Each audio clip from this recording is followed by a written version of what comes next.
Spring is here.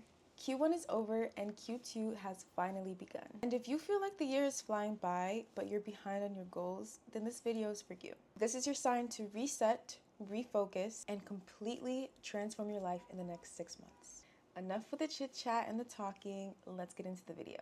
So, step 1 to reset your life and to start Q2 strong is to clean your space. A clear space equals a clear mind, and a cluttered space equals a cluttered mind. You cannot grow in chaos no matter how hard you try. So if you're trying to create better habits, start new projects, it's impossible to do that in a cluttered space. So before you get started on anything, I encourage you all to do a deep clean. Clean your room, clean your bathroom, clean your kitchen, and get rid of things. You also want to declutter your digital spaces. Clear out your old photos, emails, files, and documents, and it will just help you feel lighter and like you have a fresh start. As a bonus, you could even try and reset your environment. Maybe you want to switch up your room, put in new curtains or new sheets, light a candle, or maybe even create new playlists that provide you with a new energy for the rest of the year. When your space is clean, your brain feels free to create and to act and to do. And it just sets you off on the right foot.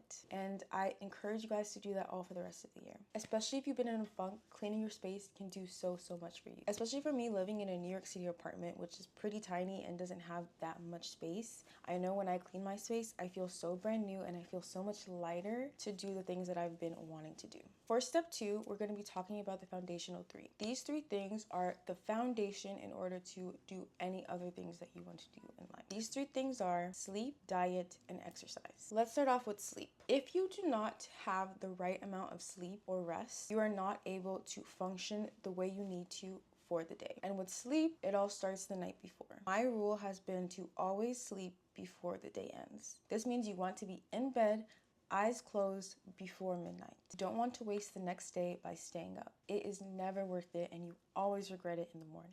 By sleeping early, you have an early start and you have control over the day instead of letting the day control you. So you want to make sure that you have a proper sleep routine. You want to try and avoid screen usage right before bed, but if you can't, you can turn on night mode on your devices or use blue light glasses, which are really helpful. You also want to have a wind down routine. Maybe do your skincare, have a nice cup of tea, read a book, pray, do things like that so your body knows, okay, it's time to wind down and get ready for bed. Something that also helps with having proper sleep hygiene is going to sleep and waking up at the same time every day. I know sometimes it can be hard if you maybe have an event or things to do, so you go to sleep later some days, but even if you go to sleep a little bit later, try and wake up at the same time every day so your body just naturally wakes up and gets tired around the same time, so it helps your body get on a consistent schedule. Now, let's get into diet. The trick with diet is to just focus on whole foods and high protein. You want to avoid sugar and salt where you can. And when you're eating your meals, always try and have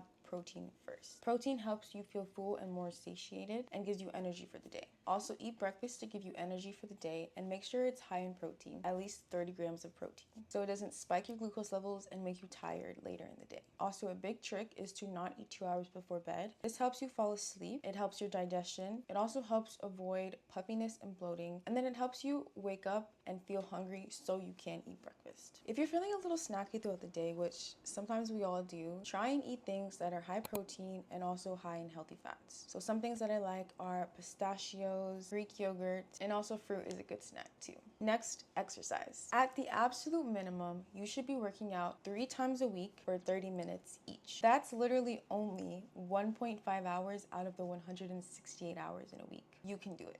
Exercise helps boost dopamine, discipline, and builds confidence. And it gets your body ready to support your goals. So if you can promise yourself that and you do it, it helps build your confidence in other areas of your life because it shows your brain, if I can do this thing, I can do other things as well. Some resources I like to use for these foundational 3. For sleep, the Sleep Cycle app is very helpful. It allows you to track your sleep and see how restful sleep you're getting and how long you're actually asleep for. For diet, I like to use MyFitnessPal to track my meals, see how much protein, fats, and carbs I'm getting, as well as how many calories I'm getting. And for exercise, I love the Strong app. You're able to track how long you're working out for, what workouts you're doing, how many reps and sets you're doing, and you can see a calendar view of what days you worked out for the whole year. and it's just an amazing way to keep track of your workouts. Okay, now we have our foundational 3, and now we're ready to build and focus. You want to pick 2 goals for Q2. You want to choose one internal and one external goal for Q2 and the next 6 months. By internal, I mean physical, mental, or spiritual goals. This can be related to weight gain, weight loss, getting closer to God, developing your flexibility, getting better sleep, eating healthier foods. And for the external goals, these are related to career, business, or money. This could be getting a promotion, this could be starting a new business, this could be saving $1,000 a month, etc., etc. Here's my example. My internal goal is to follow a consistent workout plan and to eat 100 grams of protein a day. My external goal is to get serious about my content creation and be consistent on YouTube. If you feel like you have the capacity for more, you can also add a social goal. So this could be maintaining or strengthening friendships, getting closer to your family, traveling every month, goals like that. But for me, I'm just going to stick to these 2. And my trick with goals is to not make them number focused or outcome focused, but make them habit focused. So if you notice, I didn't say I want to gain 10 pounds. And I didn't say I want to reach 100,000 subscribers on YouTube. Instead, I said I want to work out consistently, which for me is 4 days a week, and I want to eat 100 grams of protein a day. So instead of focusing on the outcome that I want, which is gaining a certain amount of pounds, I'm focusing on the habits I can do to get there. And so for me, I know that I'm reaching my goal by doing the habits and not having the outcome, because I'm trying to build better habits and not just reach a number.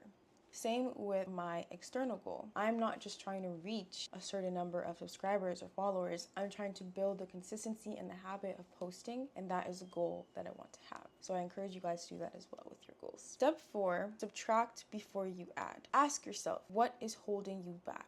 There's a reason you're not accomplishing your goals, and I want you to think long and hard about it. I had to ask myself these questions too. Why am I being lazy? Why am I procrastinating? Why am I not reaching my goals? Is your place cluttered, which is causing you a cluttered mind? Are you addicted to social media or doom scrolling? Are you binge watching YouTube videos, which you think are helping you but are actually hurting you? Are you addicted to reading self-help books? Are you bed rotting? Are you surrounded by people who are not motivated and disciplined? And I want you to replace those habits with things that give value. So instead of constantly consuming content, maybe you make your own. Instead of bed rotting, try going for a walk or cleaning your room. Try and replace the bad habits with good ones. I also feel like if you feel like you're not surrounded by people who are like-minded, you can find those sources online and maybe listen to those instead of listening to music or watching Netflix. Some books that I found really helpful are The 4-Hour Workweek, The 12-Week Year, and Atomic Habits. And some podcasts that I love are Mel Robbins, Dr. Huberman, and Tam Kaur. Step 5 is to become the person who achieves your goals. If someone followed you around for a week,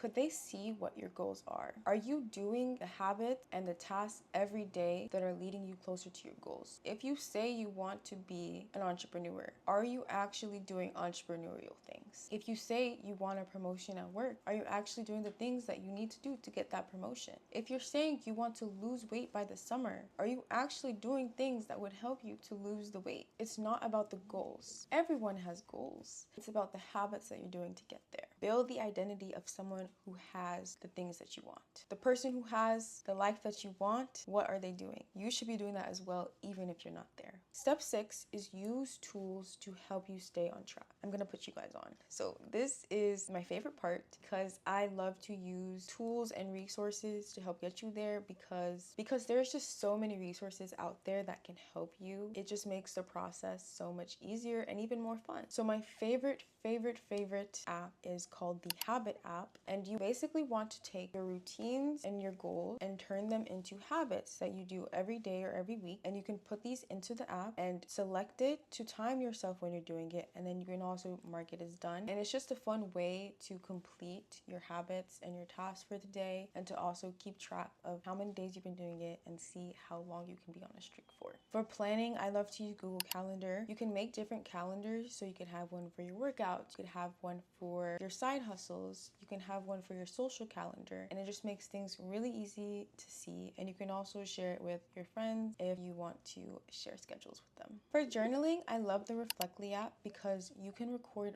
voice journals and then it'll write it for you, and it's just really easy to track your mood and to let out your feelings. And then of course, before I mentioned mention the Sleep Cycle app, MyFitnessPal, and also Strong. If you want something a little bit more complex, people really like Notion, but I feel like it's a little bit complicated for beginners, but if you know how to use the interface, it can also be really helpful too. To conclude, it can be really hard in the spring and the summer to focus because I feel like there's so many distractions now that it's getting warmer, more things are happening, there's more events, more parties, more social activities. But with the right plan, you can find balance. You can have fun and you can stay on track. If you reset now, prioritize and plan, by summer you will be miles ahead. The biggest thing is to not overwhelm yourself and to prioritize. What are the 2 biggest things that can set your life on the right path and make you feel like you've accomplished so much in 2025? You know what those things are, and I encourage you to reflect and to figure out what they are. Let me know your Q2 goals in the comments, and let me know if you have any other resources, tools, or apps that have helped you. And subscribe if you're serious about leveling up this year. We are on this journey together. I love you guys so much, and I'll see you in the next video.